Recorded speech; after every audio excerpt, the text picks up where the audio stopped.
William Regal is not just knocked out in storyline, but he's out, apparently, of AEW.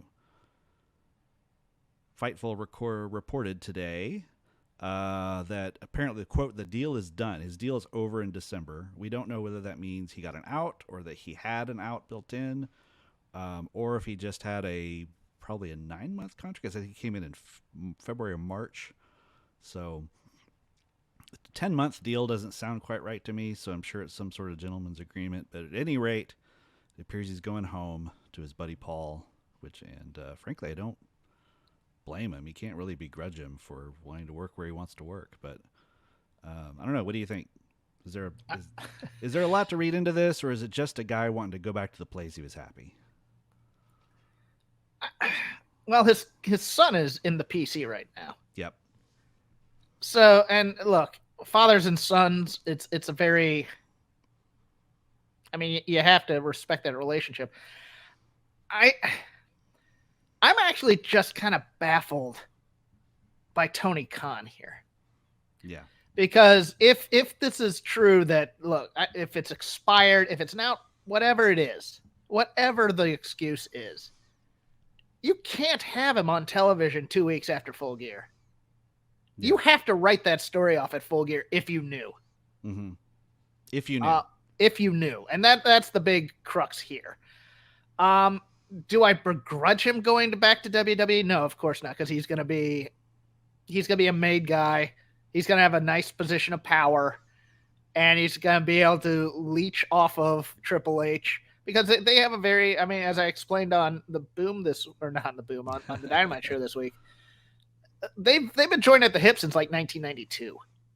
Yeah, and I hadn't really thought about that, about how far back they really have a bond. Yeah, like Regal really looked out for him in WCW when they became a tag team back then, before he made the jump to become Hunter Hearst Helmsley when he was still terrorizing. And then when Regal was over in WWE, WWF, and was having substance abuse problems and stuff like that, the guy who really stuck up for him and really said, hey, go get the care and, you know, you'll have a job when you come back kind of thing was Triple H. Stood up for him. So I don't begrudge him that. It's just, to me, it's, you know, you can be the nice guy and you know, let people go where they want to go. Mm-hmm. And you know, William Regal's a well-respected legend, and we all right. But Tony Khan, you are in a wrestling war, brother, whether you know it or not. Right. And you just sent a general back to the other army. Yeah, with your plans. With a complete knowledge of your entire army and who doesn't like it there and who does like it there. Yep. Who's a good young talent that they're really not using enough.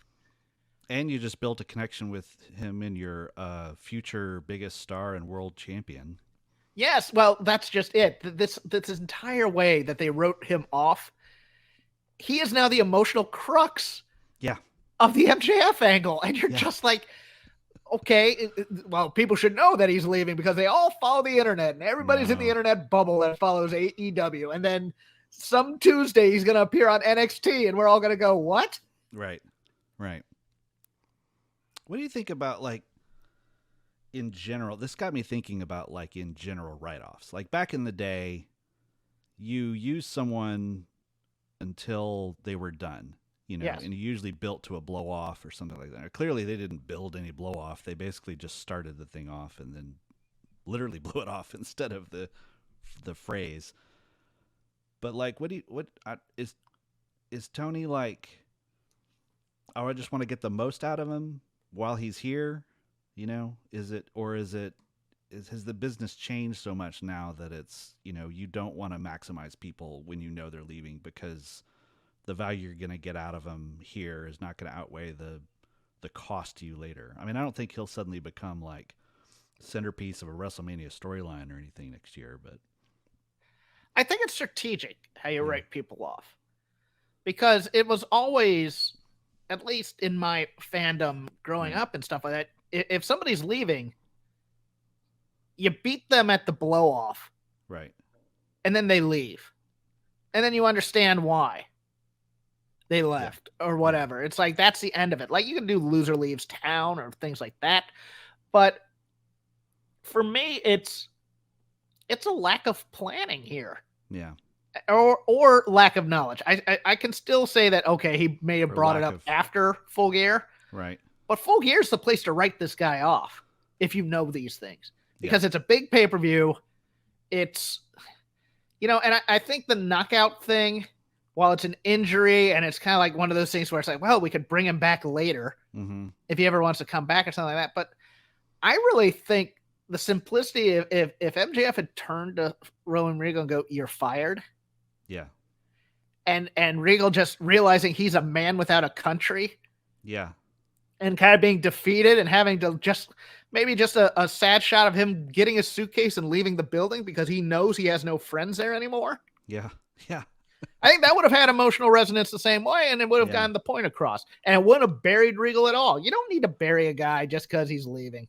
Right. I don't believe in that, but you do need to beat him. Yeah. And while this was a way to do it, I mean, now we have Bryan Danielson who's looking for revenge for William Regal, who is never going to appear on AEW television again. Yeah. And the entire crux of the emotional resonance of this angle is based on a character who you've written off. Right. Right. How would you have felt about it if last week Moxley just told him to leave and never come back, and he left and never came back? Like, that was the write-off. Like, I have a theory. I wonder if they did that thinking they could use it, and then I wouldn't be shocked to think someone was backstage and said, "Oh, we can't do him like that. Like, it's Regal. We've got to give him." Or maybe he was like, "Hey, let me help you get your guy over." Or MJF was like, "That's not good enough." It seemed almost like they regretted what they did the week before to me. And then gave him a more dramatic. Well, last week the problem was MJF wasn't on TV. Yeah. That was the problem then. No, you have to make the connection here, and you have to tell the why. Yeah. Why did Regal do this? And we'll never hear this. And that's the other. Wednesday they're going to have explanation of something, but I don't know what that's going to be. I don't think that's going to do a good job or do it justice. Maybe MJF will just read another email from him that says goodbye letter. Yeah, or Excalibur explains it in the rundown for Rampage on Friday or whatever. You can't. You can try and do this narration. It's going to take a hell of a story writer to do it, and we have not seen the ability to put together dots like that from AEW yet. Yeah. And to me, it'd be like, I wouldn't have minded the Moxley going, "Get out of here." But then Regal would have needed to go to MJF, and MJF would go, "What? I don't need you anymore. I got the title." Yeah. All of it depends on everybody selling Regal out and saying Regal has no home, and then getting him out of there, which would have been fine. I mean, you do one of two things: either you beat the guy he's managing, and then they all leave together. See like Gary Hart and Muda, or stuff like that, or you figure out a way to switch managers, and you find a way to write off the other manager because they're going to a different territory. You sell the Horsemen to the Yamasaki Corporation or whatever it was. Yeah. And Hiro Matsuda comes in, and all of a sudden he's running the Horsemen. And that worked out great. Oh, that was terrible. Kendall Windham, big time heel. Although I love the weird amalgamation of like Flair, the two Wyndhams, Michael Hayes, and Butch Reed. Right. All right. I'm here for that. But it's still a television show, and you're still writing off characters. You have to figure out ways to do this that makes sense, and so that you can continue the plot line as well. If you just I have no problem with you beating up Boggs and Shawshank and sending him off to the infirmary where he'd live out the rest of his days. But you got to tell me that's what happened to him, as opposed to he gets beaten by the guards and you never see him again. Yeah.